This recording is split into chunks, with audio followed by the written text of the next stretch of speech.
Oppitunti 1. Odottamattomien lääketieteellisten laskujen käsittely. Hyvää iltapäivää, Anna. Toivon, että päiväsi sujuu hyvin. Hyvää iltapäivää, John. Pärjään oikein hyvin, kiitos. Mikä aihe sinulla on tänään mielessä? Halusin keskustella siitä, kuinka käsitellä odottamattomia lääketieteellisiä laskuja. Se voi olla stressaava tilanne. Se on merkityksellinen aihe. Monet ihmiset kohtaavat odottamattomia sairauskuluja jossain vaiheessa elämäänsä. Ehdottomasti.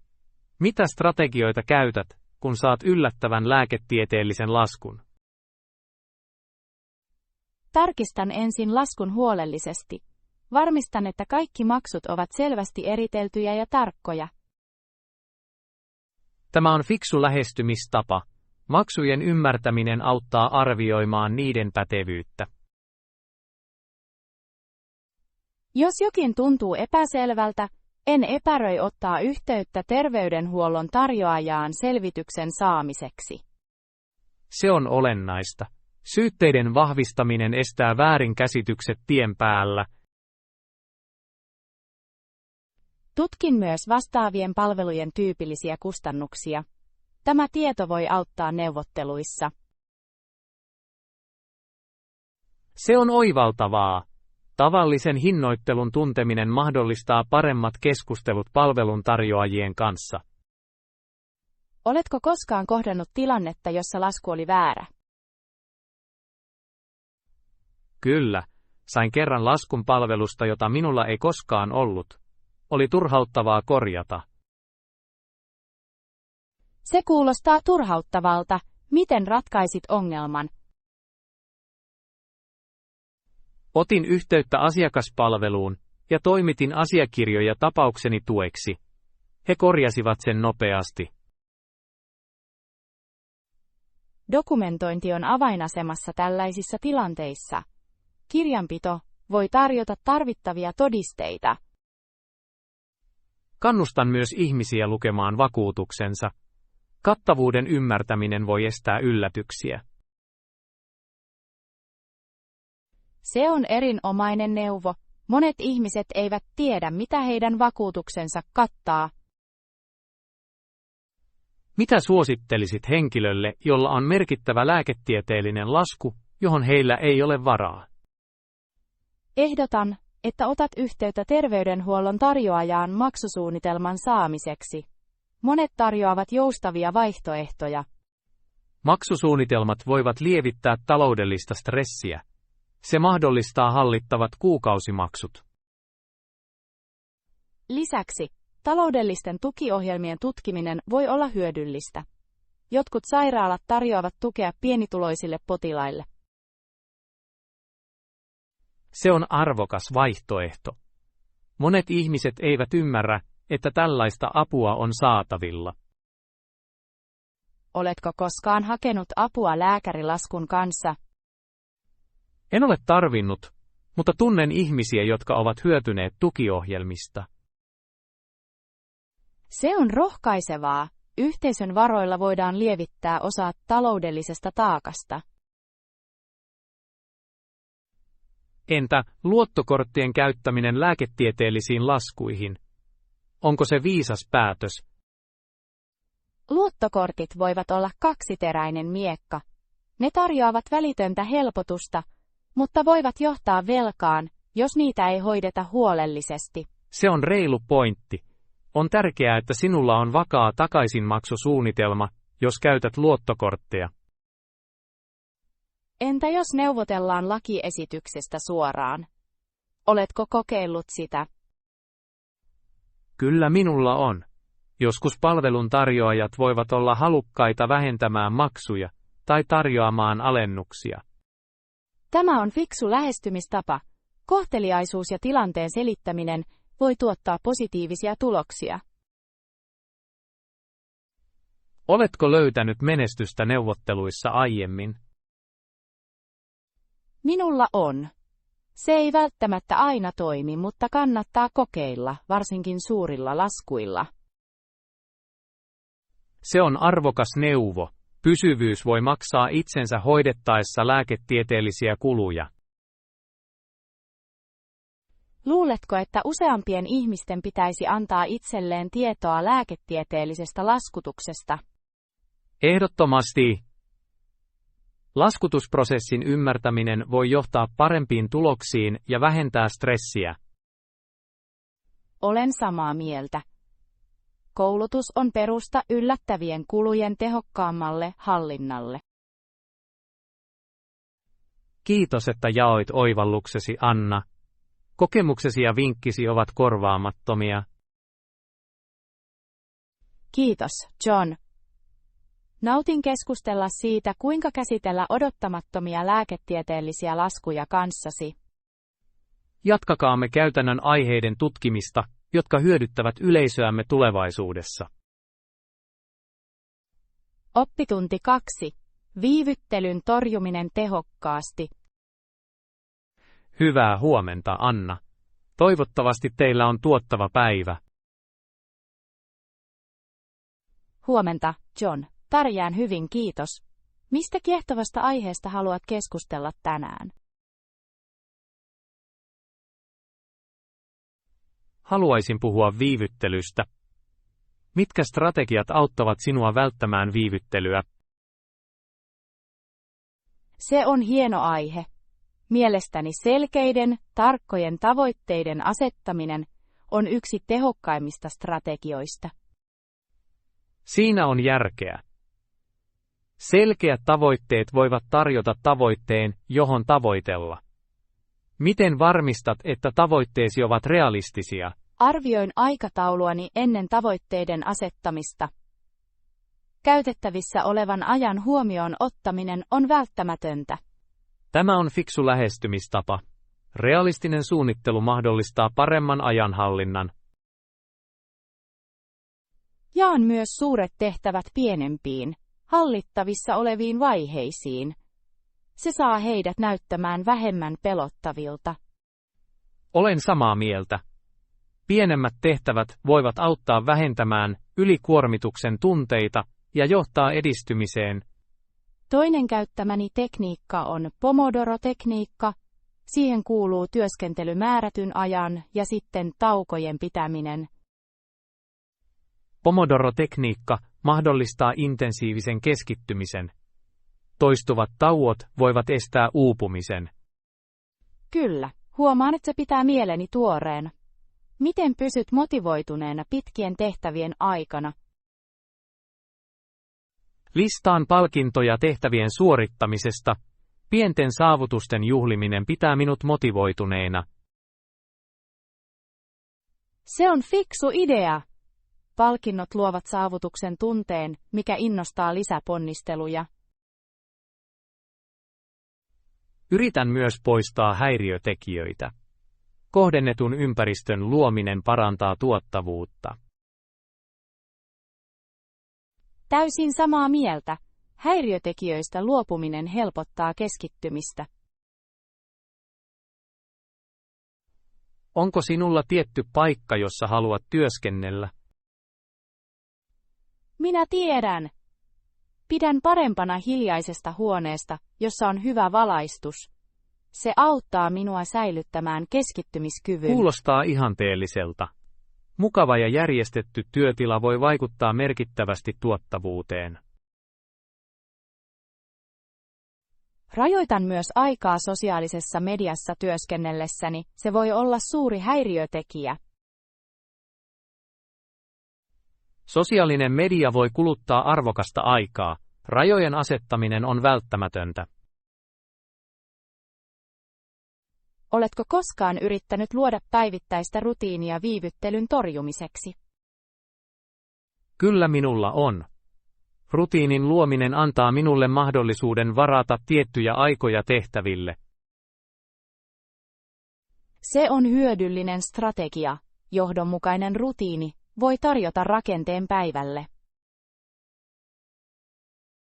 Onko olemassa erityisiä sovelluksia tai työkaluja, joista pidät hyödyllisinä pysyäksesi raiteilla? Käytän usein tehtävänhallintasovelluksia, kuten Todoist. Ne auttavat minua priorisoimaan tehtäviä tehokkaasti. Tehtävien hallintatyökalut voivat parantaa organisaatiota. Voisin yrittää käyttää sellaista itse. Suosittelen sitä lämpimästi. Se mahdollistaa tehtävien ja määräaikojen paremman näkyvyyden. Kuinka käsittelet tehtäviä, jotka ovat mielestäsi erityisen tylsiä tai mielenkiintoisia? Hajotan ne pienempiin osiin. Tehtävien hoitaminen pienemmissä erissä tekee niistä helpommin hallittavissa. Se on älykäs menetelmä. Se voi auttaa lieventämään henkistä vastustuskykyä tylsän työn aloittamiselle. Yritän myös muistuttaa itseäni tehtävän suorittamisen eduista. Keskittyminen lopputulokseen voi tarjota motivaatiota. Se on arvokas näkökulma. Tehtävien yhdistäminen henkilökohtaisiin tavoitteisiin voi lisätä motivaatiota. Oletko koskaan kokenut tuottavuutesi merkittävää parannusta lähestymistavan muuttamisen jälkeen? Kyllä, kun olen toteuttanut jäsenneltyjä aikalohkoja, huomasin tuottavuuteni huomattavan kasvun. Strukturoidut aikalohkot voivat tarjota keskittymistä ja selkeyttä. On vaikuttavaa, kuinka pienet säädöt voivat johtaa suuriin muutoksiin. Mitä neuvoja antaisit jollekin, joka kamppailee viivytyksen kanssa? Suosittelen aloittamaan pienistä, saavutettavissa olevista tavoitteista. Vähitellen lisääntyvä monimutkaisuus voi auttaa rakentamaan vauhtia. Se on erinomainen neuvo. Edistyminen, riippumatta siitä kuinka pieni, voi johtaa suurempaan motivaatioon. Kiitos tästä oivaltavasta keskustelusta, John. Strategiasi viivyttelyn torjumiseksi ovat inspiroivia. Kiitos, Anna. Nautin keskustella tehokkaista tuottavuusstrategioista kanssasi. Oppitunti 3. Ilmoitusten hallinta paremman tarkennuksen saavuttamiseksi. Hyvää iltapäivää, Anna. Toivottavasti nautit päivästäsi. Hyvää iltapäivää, John. Pärjään hyvin, kiitos. Mikä aihe sinulla on tänään mielessäsi? Halusin keskustella ilmoitusten hallinnan tärkeydestä. Kuinka usein sammutat ilmoitukset laitteellasi?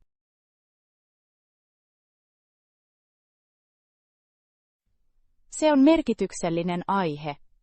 Yritän sammuttaa ei-välttämättömät ilmoitukset päivittäin. Ne voivat olla hyvin häiritseviä. Olen täysin samaa mieltä. Jatkuvat ilmoitukset voivat häiritä keskittymistä ja tuottavuutta. Mitä pidät välttämättöminä ilmoituksina? Säilytän ilmoituksia vain tärkeistä sovelluksista, kuten viestit ja kalenterimuistutukset. Kaikki muu voi odottaa. Se on viisas valinta. Tärkeän priorisointi voi auttaa ylläpitämään selkeämpää ajattelutapaa. Oletko huomannut muutoksia siitä lähtien, kun aloitit ilmoitusten hallinnan? Kyllä, tunnen olevani vähemmän ylikuormittunut. Tehtäviin on helpompi keskittyä ilman jatkuvia keskeytyksiä. Se on rohkaisevaa. Kuinka päätät, milloin ilmoitukset otetaan uudelleen käyttöön? Arvioin tilanteen kiireellisyyttä. Jos odotan jotain tärkeää, voin ottaa ilmoitukset väliaikaisesti uudelleen käyttöön. Se on käytännöllinen strategia. Se varmistaa, että pysyt ajan tasalla ilman häiriötekijöitä. Koetko syyllisyyttä puuttuvista ilmoituksista? Ei enää. Olen oppinut, että hyvinvointi on tärkeämpää kuin heti reagoiminen. Se on syvällinen oivallus. Mielenterveyden tulisi aina olla etusijalla.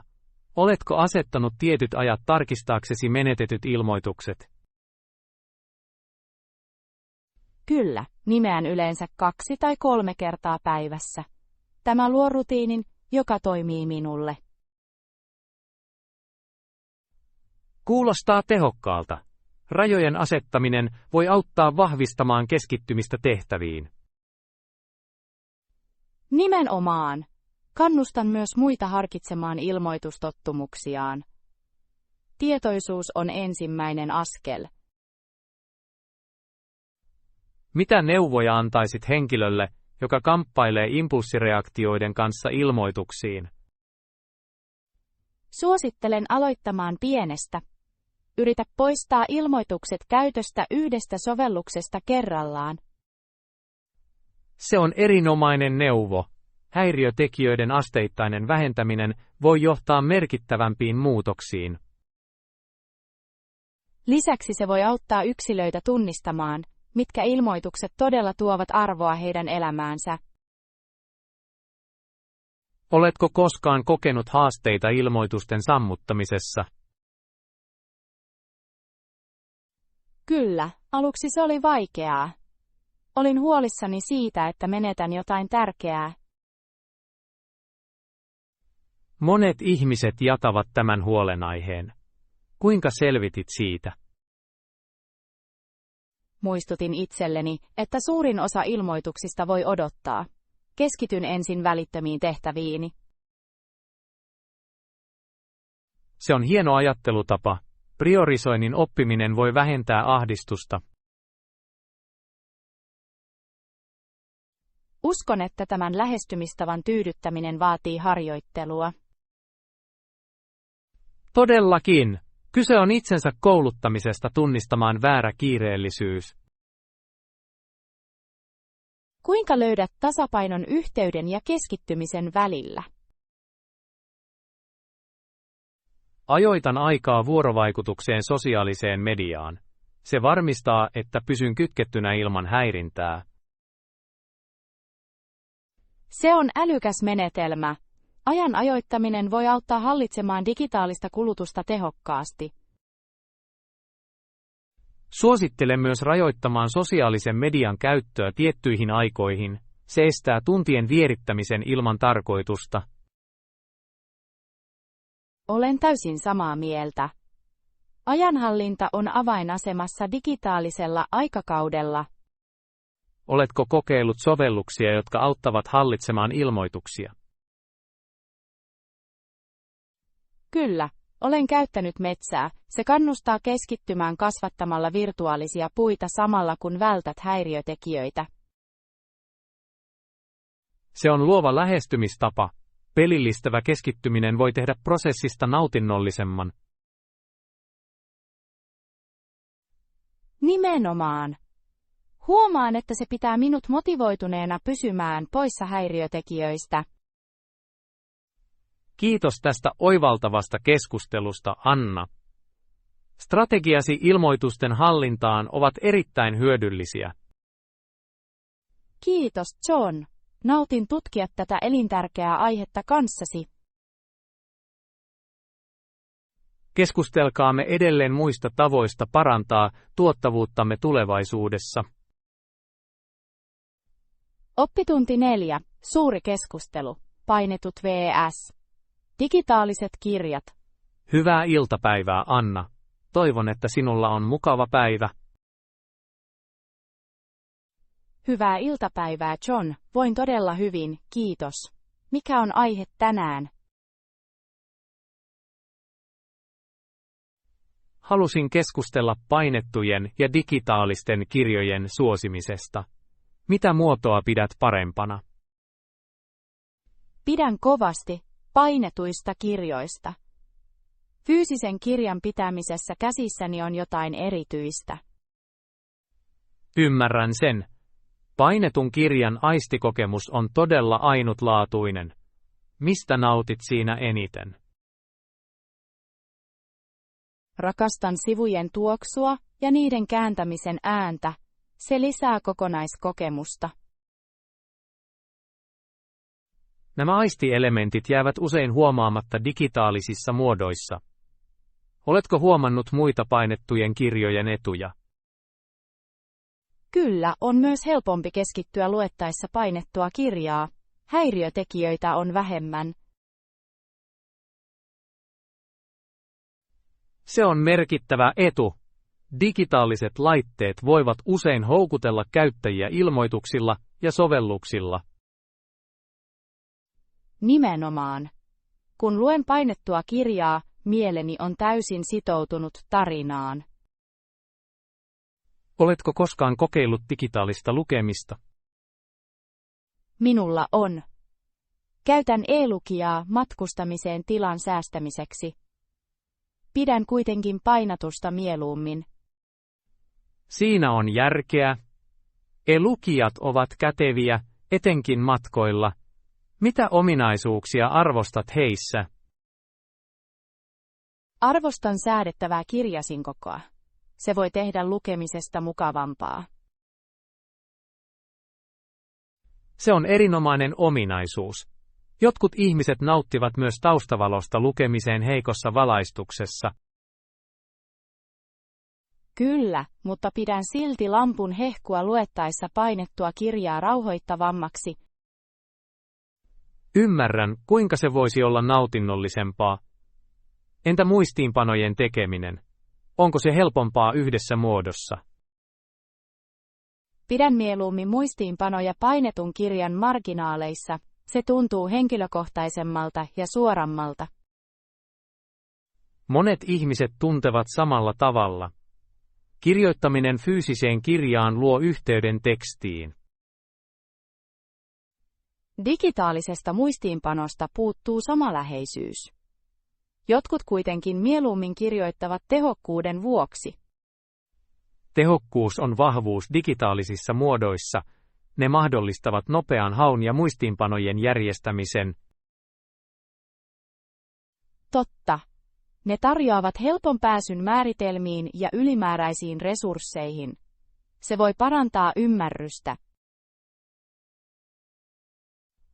Voisiko digitaalisten kirjojen nousu vaikuttaa painetun kustantamisen tulevaisuuteen?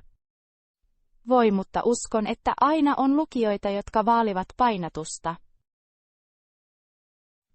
Se on toiveikas näkökulma. Painetuissa kirjoissa on tietty nostalgia, jota monet ihmiset pitävät rakkaana. Todellakin! Uskon, että kirjastot ja itsenäiset kirjakaupat menestyvät edelleen yhteisökeskuksina. Toivon niin. Hyllyjen selaamisen tuntokokemusta ei voida toistaa digitaalisesti. Oletko koskaan käynyt kirjastossa ja tuntenut inspiraatiota kirjojen fyysisestä läsnäolosta? Kyllä. Kirjaston tunnelma on rauhoittava ja herättää seikkailun ja löytämisen tunteen. Minusta tuntuu samalla tavalla. Eri maailmojen tutkimisessa kirjojen kautta on taikuutta. Mitä neuvoja antaisit henkilölle, joka yrittää päättää painetun ja digitaalisen välillä? Suosittelen kokeilemaan molempia muotoja. Henkilökohtaiset mieltymykset vaihtelevat, ja jokaisella on etunsa. Se on erinomainen neuvo. Kokeileminen voi auttaa ymmärtämään lukutottumuksiaan paremmin. Viime kädessä tärkeintä on sisältö. Tarinan pitäisi resonoida, muodosta riippumatta. Hyvin totta. Kiitos, että jaoit oivalluksesi, Anna. Intohimo lukemiseen paistaa läpi. Kiitos, John. Nautin keskustella kanssasi painettujen ja digitaalisten kirjojen eduista. Jatkamme kirjallisten aiheiden tutkimista tulevissa keskusteluissamme. Oppitunti 5. Suurten lippujen ostosten navigointi. Hyvää iltapäivää, Anna. Toivon, että päiväsi sujuu hyvin. Hyvää iltapäivää, John. Pärjään aika hyvin, kiitos. Mikä aihe sinulla on tänään mielessäsi? Halusin keskustella ison lipun tuotteiden ostamisprosessista. Mihin toimiin ryhdyt tällaisia ostoksia tehdessäsi? Se on tärkeä aihe. Lähestyn suuria esineitä huolellisella suunnittelulla ja tutkimuksella. Tämä on viisas lähestymistapa. Mikä on ensimmäinen askel prosessissasi? Aloitan yleensä tunnistamalla tarpeeni ja prioriteettini. Ymmärtäminen, mitä todella vaadin, on välttämätöntä. Tämä on ratkaiseva ensimmäinen askel. Miten keräät tietoja haluamastasi tuotteesta? Teen laajaa tutkimusta verkossa, luin arvosteluja ja vertaan teknisiä tietoja. Eri vaihtoehtojen vertailu on tärkeää. Haluatko mieluummin tiettyjä lähteitä arvosteluihin? Luotan usein luotettaviin verkkosivustoihin ja kuluttajaraportteihin. Ne tarjoavat puolueettomia arvioita. Siinä on järkeä. Sekä etujen että haittojen ymmärtäminen voi auttaa tekemään tietoon perustuvaa päätöstä. Kun olen kerännyt tarpeeksi tietoa, luon luettelon mahdollisista vaihtoehdoista. Se on käytännöllinen strategia. Valintojen kaventaminen voi helpottaa päätöksentekoprosessia. Sen jälkeen tarkistan parhaat hinnat. Etsin alennuksia, tarjouksia tai kausimyyntiä. Hintojen ostaminen voi johtaa merkittäviin säästöihin. Oletko koskaan käyttänyt hintavertailutyökaluja? Kyllä. Käytän usein online-vertailusivustoja varmistaakseni, että saan parhaan tarjouksen. Se on fiksu liike. Teknologia voi auttaa merkittävästi ostoprosessissa. Jos voin, haluan mieluummin nähdä kohteen henkilökohtaisesti ennen lopullisen päätöksen tekemistä. Se on viisasta. Tuotteen kokeminen omakohtaisesti auttaa arvioimaan sen laatua. Totta. Huomautan myös myymälän palautuskäytännön. On tärkeää tietää, että voin palauttaa tuotteen, jos se ei vastaa odotuksiani. Tämä on tärkeä näkökohta. Hyvä palautuskäytäntö lisää turvallisuutta ostokselle. Oletko koskaan kohdannut haasteita ostaessasi ison lipun tuotetta? Olen kohdannut tapauksia, joissa tuote ei vastannut odotuksiani oston jälkeen. Se voi olla turhauttavaa. Miten hoidit sen? Palautin tuotteen ja valitsin toisen tutkimuksen jälkeen. Joskus paluu on paras vaihtoehto. Mitä neuvoja antaisit henkilölle, joka ostaa ensimmäisen suuren lipun tuotteen? Kehotan heitä ottamaan aikaa, kiire voi johtaa huonoihin päätöksiin. Se on erinomainen neuvo. Kärsivällisyys on avainasemassa suurten ostosten tekemisessä. Lisäksi suosittelen budjetin asettamista etukäteen. Tämä auttaa välttämään liiallisia menoja. Kyllä, budjetti pitää menot kurissa. Se tarjoaa selkeät puitteet päätöksenteolle. Entä rahoitusvaihtoehdot? Otatko ne huomioon tehdessäsi ostoksia? Arvioin rahoitusvaihtoehtoja huolellisesti. Matala- tai nollakorkosuunnitelmat voivat olla hyödyllisiä, jos niitä hoidetaan viisaasti. Siinä on järkeä. Ehtojen ymmärtäminen on välttämätöntä ennen rahoituksen hyväksymistä. Nimenomaan. Yksityiskohtien läpinäkyvyys auttaa välttämään odottamattomia ongelmia myöhemmin. Luuletko, että yhteiskunnalliset vaikutukset vaikuttavat päätöksiimme ostaessamme suuria tuotteita? Joo, yhteiskunta painostaa ihmisiä usein tiettyihin tuotemerkkeihin tai malleihin. Se on totta. On tärkeää muistaa ensin henkilökohtaiset tarpeet. Oletko koskaan tuntenut, että suositut trendit vaikuttavat ostoksia tehdessäsi? Olen, mutta yritän pysyä maadoitettuna. Keskittyminen erityistarpeisiini auttaa minua vastustamaan tarpeettomia kiusauksia. Tämä on kiitettävä lähestymistapa. Itselleen pysyminen uskollisena on elintärkeää. Kiitos, että jaoit ajatuksiasi, Anna. Oivalluksesi suurten lipputuotteiden ostamisesta ovat korvaamattomia. Kiitos, John. Nautin keskustella tästä aiheesta kanssasi. Jatkakaamme käytännön strategioiden tutkimista tietoon perustuvien päätösten tekemiseksi tulevaisuudessa. Oppitunti 6. Päätetään, milloin soittaa ammattilaiselle korjauksia varten. Hyvää iltapäivää, Anna. Toivon, että sinulla on ihana päivä. Hyvää iltapäivää, John. Voin todella hyvin, kiitos. Mikä on aihe tänään? Halusin keskustella kodin korjauksia koskevasta päätöksenteosta. Kuinka päätät, milloin nähdä ammattilaisen korjausta varten? Se on tärkeä aihe. Arvioin ongelman ensin.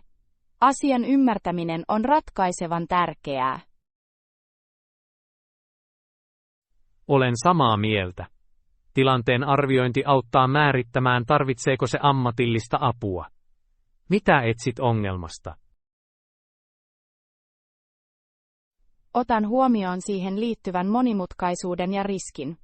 Jos se on pieni ongelma, voin yrittää korjata sen itse. Kuulostaa järkevältä. Onko sinulla erityisiä tehtäviä, jotka tunnet itsesi luottavaiseksi käsittelemään itse? Kyllä. Pystyn hoitamaan yksinkertaisia tehtäviä, kuten valaisimien vaihtamisen tai viemärien avaamisen. Ne ovat hienoja taitoja.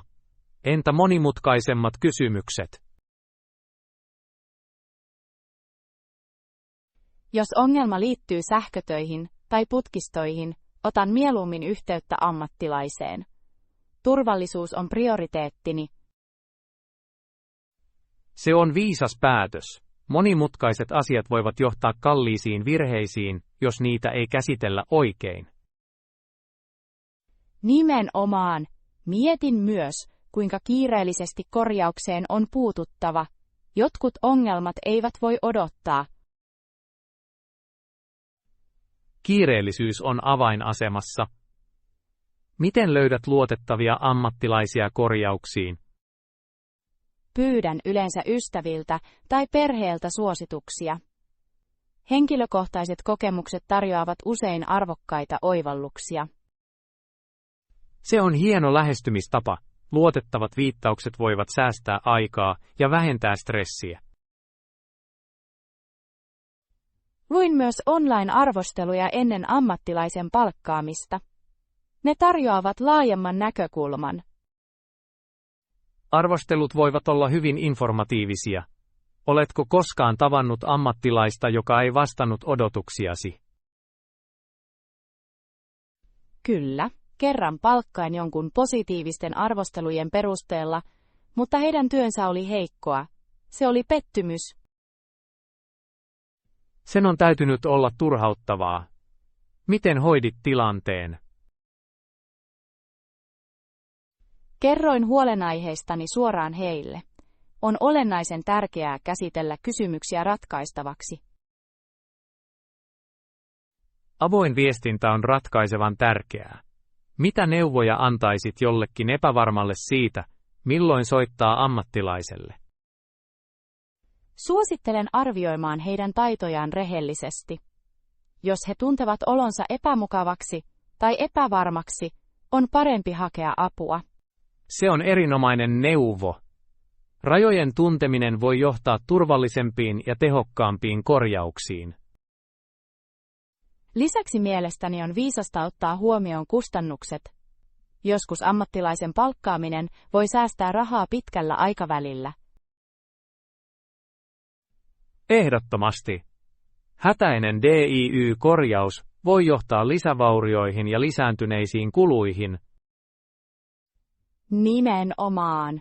Mitä muita tekijöitä harkitset ennen päätöksen tekemistä? Arvioin aikasitoumusta. Jos korjaus vaatii liikaa aikaa tai vaivaa, kallistun ammattilaisen palkkaamiseen. Tämä on käytännöllinen lähestymistapa. Aika on usein yhtä arvokasta kuin raha. Uskotko, että säännöllinen huolto voi estää korjaustarpeen? Kyllä, ehdottomasti. Rutiininomainen huolto voi minimoida mahdolliset ongelmat ja pidentää laitteiden käyttöikää. Ennaltaehkäisevät toimenpiteet voivat olla erittäin kustannustehokkaita. Yritän ajoittaa huoltotarkastuksia säännöllisesti. Se on viisasta. Ennakoiva pysyminen auttaa pitkällä aikavälillä. Oletko kehittänyt kotiisi huoltoaikataulun? Kyllä, pidän kalenteria, jossa on muistutuksia tehtävistä, kuten ilmansuodattimien vaihtamisesta ja palovaroittimien tarkistamisesta. Kuulostaa hyödylliseltä työkalulta. Järjestäytyminen voi estää laiminlyöntejä. Onko sinulla erityisiä huoltorutiineja, joita noudatat? Tarkistan katon ja kourut säännöllisesti, etenkin ennen sadekautta. Se on tärkeää. Asianmukainen huolto voi estää merkittäviä vaurioita myöhemmin. Kiitos tästä oivaltavasta keskustelusta, Anna. Korjausten käsittelystrategiasi ovat valaisevia. Kiitos, John. Nautin strategioiden ja vinkkien jakamisesta päättääksesi, milloin hakea ammattiapua. Jatkamme käytännön aiheiden tutkimista tulevissa keskusteluissamme. Oppitunti 7. Hyväntekeväisyysasioiden tukemisen motivaatio. Hyvää iltapäivää, Anna. Toivon, että päiväsi sujuu hyvin. Hyvää iltapäivää, John. Pärjään hyvin, kiitos. Mistä aiheesta haluat keskustella tänään? Haluaisin puhua hyväntekeväisyydestä. Mikä inspiroi sinua tukemaan tiettyä asiaa? Se on mielekäs aihe. Minua inspiroi henkilökohtainen yhteys syihin, joita kannatan. Henkilökohtaiset yhteydet voivat todellakin motivoida toimintaa. Voitko jakaa esimerkin? Varmasti. Tuen mielenterveyteen keskittyviä organisaatioita. Olen nähnyt läheisten kamppailevan asiaan liittyvien asioiden kanssa. Se on hyvin koskettavaa. Haasteiden kokeminen omakohtaisesti voi syventää empatiaa ja ymmärrystä. Nimenomaan. Mielestäni on välttämätöntä puolustaa mielenterveystietoisuutta ja tukea. Edustaminen on elintärkeää. Miten valitset, mitä organisaatioita tuetaan? Tutkin heidän tehtäviään ja vaikutuksiaan. Haluan varmistaa, että panokseni vaikuttavat asiaan. Tämä on varovainen lähestymistapa. Organisaation tehokkuuden arviointi on välttämätöntä mielekkään tuen kannalta. Arvostan myös avoimuutta. Organisaatiot, jotka kertovat avoimesti varojen käytöstä, saavat luottamukseni. Avoimuus lisää uskottavuutta. Oletko vapaaehtoinen aikaasi taloudellisten lahjoitusten lisäksi? Kyllä. Vapaaehtoistyö antaa minulle mahdollisuuden nähdä tukeni vaikutukset omakohtaisesti. Kuulostaa palkitsevalta. Millaista vapaaehtoistyötä teet? Osallistun mielenterveysvalistuskampanjoihin. Järjestän myös työpajoja tukea hakeville henkilöille. Se on kiitettävää. Toisten voimaannuttaminen tiedon avulla voi muuttaa elämää. Minusta on tyydyttävää tarjota yksilöille turvallinen tila ilmaista itseään. Oletko huomannut muutoksia yhteisössäsi tämän työn seurauksena? Kyllä, olen nähnyt lisääntyneen tietoisuuden ja avoimuuden mielenterveysongelmista. Se on rohkaisevaa. Se on merkittävä saavutus. Mikä motivoi sinua tekemään niin omistautuneita ponnisteluja? Tieto siitä, että voin myötävaikuttaa mielenterveyttä ympäröivän leimautumisen rikkomiseen inspiroi minua. Leimautumisen vähentäminen on ratkaisevan tärkeää tukevien ympäristöjen luomisessa. Oletko kohdannut haasteita edunvalvonnassasi? Joo, joidenkin ihmisten keskuudessa on väärinkäsityksiä ja haluttomuutta. Olen kuitenkin edelleen sitoutunut kouluttamaan muita. Tämä omistautuminen on ihailtavaa. Kuinka käsittelet vastustamista niiltä, jotka ovat haluttomia keskustelemaan mielenterveydestä? Pysyn kärsivällisenä ja kuuntelen heidän huolenaiheitaan. Heidän näkökulmansa ymmärtäminen voi auttaa kuromaan aukkoja. Tämä lähestymistapa edistää mielekästä vuoropuhelua. Kuunteleminen avaa usein ovia suurempiin keskusteluihin. Nimenomaan. Uskon, että jokaisella on mahdollisuus muuttaa näkökulmaansa oikealla tiedolla. Mitä neuvoja antaisit henkilölle, joka haluaa osallistua asian tukemiseen? Suosittelen aloittamaan tutkimuksesta. Ongelman ja sen vaikutusten ymmärtäminen on ratkaisevan tärkeää tehokkaan edunvalvonnan kannalta. Upea neuvo! Tieto antaa yksilöille mahdollisuuden tehdä tietoon perustuvia päätöksiä. Kannustan myös ihmisiä olemaan yhteydessä paikallisiin järjestöihin. Yhteisötasolla osallistuminen voi olla erittäin vaikuttavaa. Yhteisön osallistuminen luo vahvempia yhteyksiä yksilöiden ja syiden välille. Kyllä, ja se edistää kuulumisen tunnetta. Yhdessä työskenteleminen voi vahvistaa ääniä muutokselle. Kuinka hallitset aikaasi asiasi tukemisen ja muiden vastuiden välillä? Priorisoin sitoumukseni ja asetan realistiset tavoitteet osallistumiselleni. Se on viisas strategia. Ajan tasapainottaminen on välttämätöntä vapaaehtoistyön kestävyyden kannalta. Kiitos tästä oivaltavasta keskustelusta, John. Sitoutumisesi hyvän tekeväisyyteen liittyvien syiden ymmärtämiseen on inspiroivaa. Kiitos, Anna. Arvostan intohimoasi puolustamiseen ja tekemääsi arvokasta työtä. Oppitunti 8. Päivittäisen tietoisuuden voima. Hyvää huomenta, Anna. Miten voit tänään? Huomenta, John. Voin hyvin, kiitos. Oletko harrastanut mindfulnessia viime aikoina? Kyllä minulla on. Mielestäni se on melko hyödyllistä henkisen selkeyteni kannalta. Harrastatko minkäänlaisia mindfulness-harjoituksia? Minä tiedän. Harjoittelen meditaatiota joka päivä. Se auttaa rauhoittamaan mieltäni ja parantamaan keskittymistä. Kuulostaa mielenkiintoiselta. Kuinka kauan meditoit päivittäin? Meditoin yleensä noin 20 minuuttia. Se on minulle rauhallista aikaa. Entä sinä? Harjoitan mindfulnessia tietoisten hengitystekniikoiden avulla. Se antaa minulle mahdollisuuden pysyä läsnä. Se on kiehtovaa. Olen lukenut, että tällaiset käytännöt voivat parantaa emotionaalista terveyttä. Nimenomaan.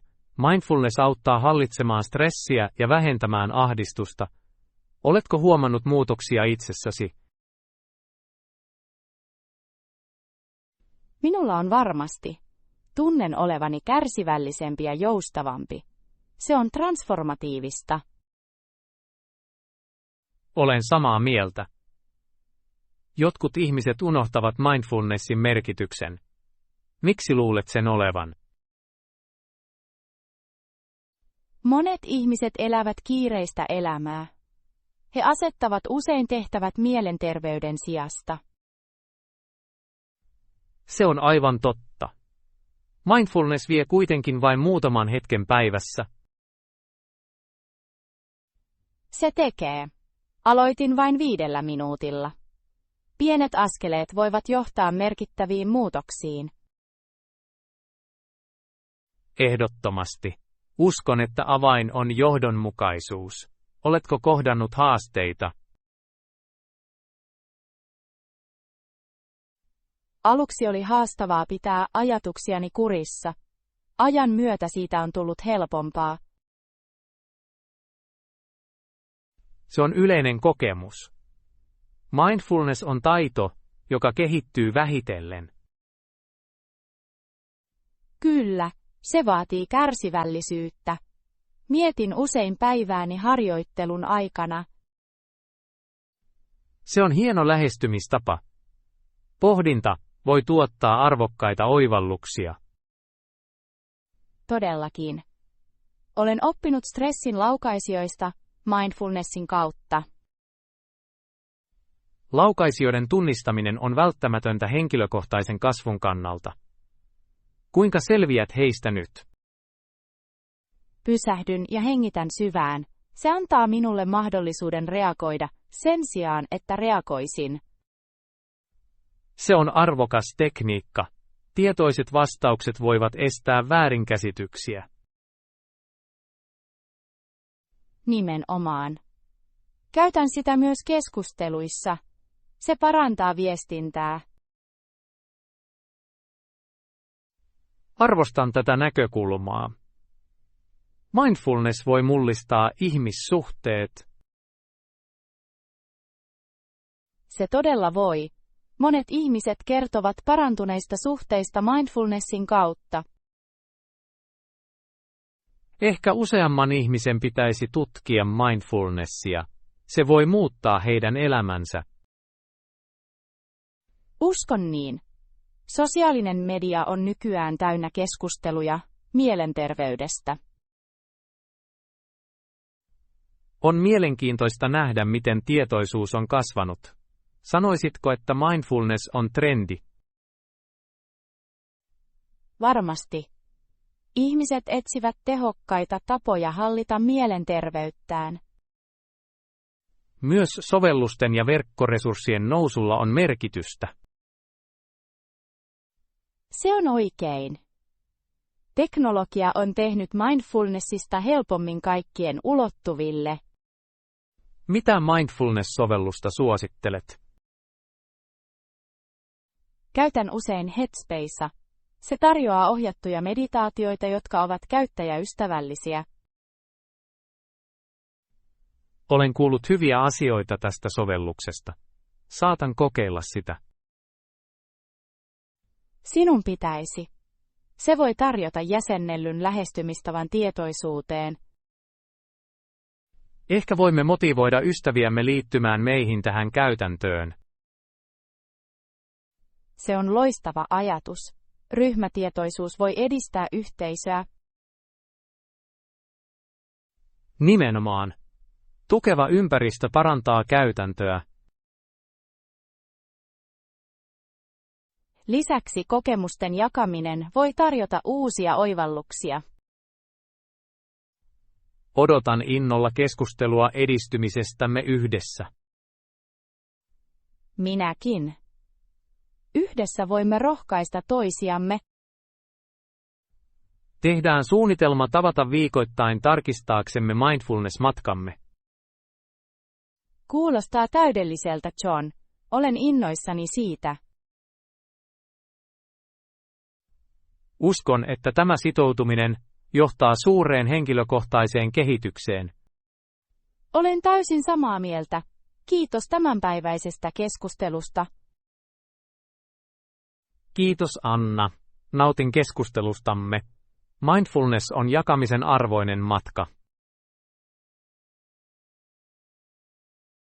Oppitunti 9. Sijoittaminen kokemuksiin vs. fyysisiin hyödykkeisiin. Hyvää huomenta, Anna. Toivon, että sinulla on ihana päivä. Huomenta, John. Pärjään todellakin hyvin. Mistä haluaisit keskustella tänään? Halusin tutkia sijoittamisen aihetta. Sijoitatko enemmän kokemuksiin tai fyysisiin hyödykkeisiin? Panostan mieluummin kokemuksiin. Ne tuovat usein enemmän iloa ja pysyviä muistoja. Ymmärrän sen. Kokemukset rikastuttavat elämäämme tavoilla, joilla aineelliset hyödykkeet eivät voi. Nimenomaan. Matkustaminen, konsertteihin osallistuminen ja uusien kulttuurien tutkiminen luovat pysyviä vaikutuksia. Oletko tehnyt mieleenpainuvia matkoja viime aikoina? Kyllä, matkustin Italiaan viime kesänä. Kulttuuri, taide ja keittiö olivat uskomattomia. Kuulostaa hämmästyttävältä. Mikä oli suosikkiosuutesi matkalla? Rakastin ehdottomasti vierailua Firenzen museoissa. Taide oli henkeäsalpaava. Taiteella on niin syvällisiä vaikutuksia mieleen ja henkeen. Saitko oivalluksia matkoistasi? Opin arvostamaan erilaisia kulttuureja ja näkökulmia. Matkailu laajentaa ymmärrystä. Se on arvokas oppitunti. Miten priorisoit, mihin kokemuksiin sijoittaa? Mietin ensin intohimojani ja kiinnostukseni. Etsin kokemuksia, jotka sopivat niihin. Se on hyvä strategia. Kokemusten mukauttaminen kiinnostuksen kohteisiin lisää nautintoa. Onko sinulla taipumus investoida myös kokemuksiin? Kyllä. Löydän kokemuksista suurta arvoa. Sijoitan kuitenkin satunnaisesti fyysisiin tavaroihin. Millaisiin fyysisiin tavaroihin mielestäsi kannattaa sijoittaa? Panostan mieluummin laadukkaisiin työkaluihin ja laitteisiin, erityisesti harrastuksiin, kuten valokuvaukseen. Siinä on järkeä. Laadukkaat työkalut voivat parantaa huomattavasti kokemusta ja tuloksia. He todella tekevät. Uskon kuitenkin edelleen, että kokemukset tarjoavat usein suuremman tuoton onnellisuudesta. Olen samaa mieltä. Kokemukset luovat elinikäisiä muistoja, kun taas fyysiset hyödykkeet voivat lopulta menettää vetovoimansa. Oletko miettinyt kokemusten vaikutusta henkilökohtaiseen kasvuun? Kyllä, kokemukset usein haastavat meidät ja auttavat meitä kasvamaan yksilöinä. Mukavuusalueen ulkopuolelle astuminen on välttämätöntä henkilökohtaisen kehityksen kannalta. Nimenomaan. Uusien aktiviteettien kokeileminen tai tuntemattomien paikkojen tutkiminen voi johtaa uskomattomiin muutoksiin. Mitä neuvoja antaisit jollekin, joka epäröi investoida kokemuksiin? Kannustan heitä aloittamaan pienestä. Aloita paikallisista kokemuksista ennen suurempien matkojen suunnittelua. Se on hyvä neuvo. Paikalliset tapahtumat tai työpajat voivat herättää kiinnostusta tutkia edelleen. Kyllä. Jokainen kokemus voi johtaa enemmän kasvumahdollisuuksiin ja löytöihin. Kuinka tasapainotat kokemuksiin sijoittamisen taloudenhallinnan kanssa? Varasin kuukausittain tietyn budjetin kokemuksille. Se auttaa minua suunnittelemaan ilman ylimääräisiä kuluja. Tämä on viisas lähestymistapa. Budjetointi varmistaa, että voit nauttia elämästä pysyen taloudellisesti vastuullisena. Luuletko, että yhteiskunnallisilla arvoilla on merkitystä mieltymyksessämme kokemuksiin verrattuna tavaroihin? Ehdottomasti. Yhteiskunta korostaa usein aineellista menestystä, mutta kokemukset voivat olla paljon tyydyttävämpiä.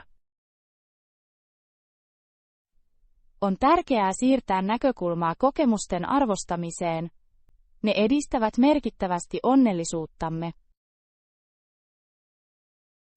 Toivon, että useammat ihmiset harkitsevat tätä muutosta.